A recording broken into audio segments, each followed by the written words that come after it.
ತುಂಬ ಜನ self diagnose ನಾನು ತುಂಬ ಬ್ಲೋಟ್ ಆಗುತ್ತೆ ಡಾಕ್ಟ್ರೆ, ಅಂದರೆ ಹೊಟ್ಟೆ ಉಬ್ಬರ ಬರುತ್ತೆ, ಥೇಕ್ಗಳು ಬರ್ತಾನೇ ಇರ್ತವೆ, ನಾನು ರೆಗ್ಯುಲರ್ ಫುಡ್ ತೊಗೋತೀನಿ, ಕರೆಕ್ಟ್ ಟೈಮ್ ಊಟ ಮಾಡ್ತೀನಿ, ಆದರೂ ಯಾಕೆ ಹಿಂಗೆ ಆಗುತ್ತೆ ಅಂತ. Very very simple. ತುಂಬ ಜನ ಊಟ ಮಾಡುವಾಗ ಗಾಳಿ ನುಂಗ್ತಾರೆ. ಒಂದು ತುತ್ತಿನ ಜೊತೆಯಲ್ಲಿ 1.25 ml ಗಾಳಿ ಪ್ರತಿಯೊಬ್ಬರೂ ನುಂಗ್ತಾರೆ.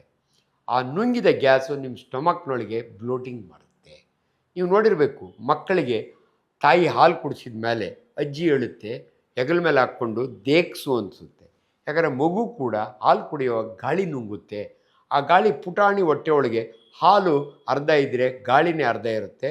ಆಗ ಅಮ್ಮ ತೇಗ್ಸಿದರೆ ಮತ್ತೊಂದಷ್ಟು ಹಾಲು ಕುಡಿಯುತ್ತೆ ಮಗು. ಪರ್ಟಿಕ್ಯುಲರ್ಲಿ ಒಳ್ಳೆಯಿಂದ ಕುಡಿಸೋವಾಗೆ, ಗ್ಲಾಸಿಂದ ಕುಡಿಸೋವಾಗೆ.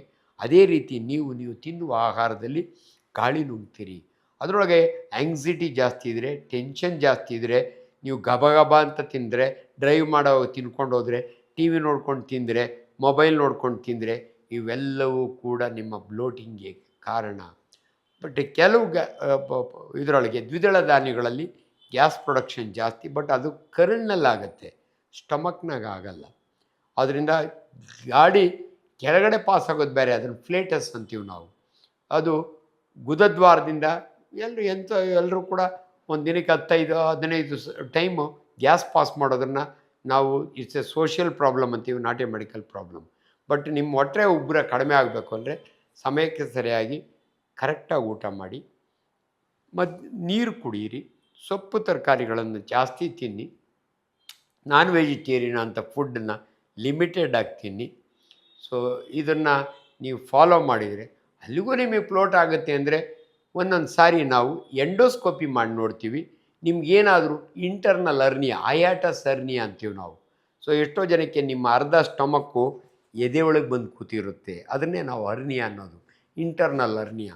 ನಿಮ್ಮ ಡಯಾಫ್ರಮ್ನೊಳಗೆ ಮಸಲ್ನೊಳಗೆ ಟೈಟ್ ಇರಬೇಕು. ನಾವು ಉಂಡ ಆಹಾರ ಅನ್ನನಾಳದಿಂದ ಸ್ಟಮಕ್ ಹೋದಾಗೆ ಅದು ರಿವರ್ಸ್ ಬರಬಾರ್ದು, ಅಲ್ಲೊಂದು ಸ್ಪಿಂಕ್ಟರ್ ಅಂತ ಇರುತ್ತೆ. ಆ ಸ್ಪಿಂಕ್ ಲ್ಯಾಕ್ಸ್ ಆದರೆ ನೀವು ಉಂಡ ಆಹಾರ ರಿವರ್ಸ್ ಬರುತ್ತೆ. ಅದಕ್ಕೆ ನಾವು ಗರ್ಡ್ ಅಂತೀವಿ, ಗ್ಯಾಸ್ಟ್ರೋ ಈಸೋಫೇಜಿಯಲ್ ರಿಫ್ಲಕ್ಸ್ ಡಿಸಾರ್ಡರ್ ಅಂತೀವಿ. ಇದಕ್ಕೆ ಮೆಡಿಸನ್ಸ್ ಇದ್ದಾವೆ.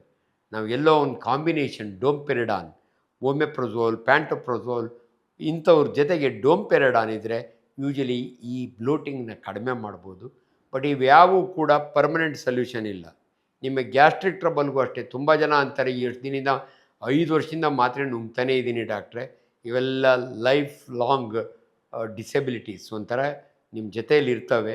ಅದ್ರ ಜೊತೆ ನೀವು, ನಾನು ಎಷ್ಟೋ ಸಾರಿ ನನಗೂ ಇದೆಯಮ್ಮ, ನನಗೆ ಬದುಕೋದು ಗೊತ್ತು, ನಿಮಗೆ ಬದುಕೋದು ಹೇಳ್ಕೊಳ್ತೀನಿ, ಬದುಕೋದು ಕಲ್ತ್ಕೊಡಿ ಅಂತ ಹೇಳ್ತೀನಿ. ಅದರಿಂದ ಬ್ಲೋಟಿಂಗ್ ಬಗ್ಗೆ ತುಂಬ ತಲೆ ಕೆಡಿಸ್ಕೋಬೇಡಿ. ಬಟ್ ಅದಿದ್ದರೆ ಎಂಥವ್ರಿಗೂ ಕೂಡ ಒಂದು ಇಂಪಾರ್ಟೆಂಟ್ ಟೆಸ್ಟು ಎಂಡೋಸ್ಕೋಪಿ. ಅದರಲ್ಲಿ ಯಾಕಂದರೆ H. ಪೈಲೋರಿ ಅಂತ ಒಂದು ಬ್ಯಾಕ್ಟೀರಿಯಾ ಕಂಡುಹಿಡಿತೀವಿ, ನಿಮ್ಮ ಹರ್ನಿಯಾ ಇದ್ದರೆ ಕಂಡುಹಿಡಿತೀವಿ. ಎರಡನೇದು ಒಂದು ಅಲ್ಟ್ರಾಸೌಂಡ್ ಸ್ಕ್ಯಾನ್.